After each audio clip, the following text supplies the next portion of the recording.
Okay, month two, step one: meats, fish, fowl, and eggs. Now, a lot of people go straight for the meats or the eggs. I wanted to touch on the fish because fish is delicious. I highly recommend salmon if you hate salmon. Tilapia is actually a good secondary option. You can find that at any Walmart or Whole Foods or Sprouts or Safeway or Publix. You've got the bases covered. Um, this was coined the healthiest diet you could use before CrossFit got their hands on it. Now, CrossFit, of course, like you know, meatheads.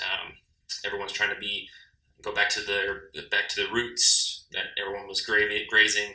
Paleo in general. Actually, let me take a few steps back. Paleo in general is the idea that if you as we are a primitive race or a primitive humanity that simply had to find their food, and their food was sparse. So whenever they had a chance to eat meat or eat vegetables, they would eat a ton of it, and then they would fast for a long period of time for their next meal. Or they were hunter gatherers, so they would constantly have to go hunt, and they would have to grow their own food. They would have to source their own meats from fish, like anything local. That's what the local boom has started.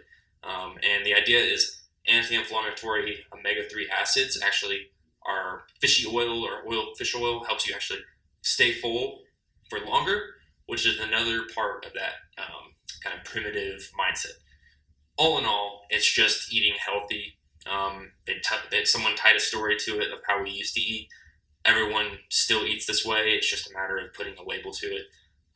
This is built around animal proteins with saturated fats, as I mentioned. The fats make you feel full and curb your appetite. So this is why this actually works really well in month two, because after month one, you're probably going to be starving. I'm not going to sugarcoat it. Eating meats with oily foods, pasteurized eggs, and grass-fed meat are going to keep you full. And the higher the protein, the less of an appetite, the more filling you're going to feel, less calories you're going to eat, you're going to feel great.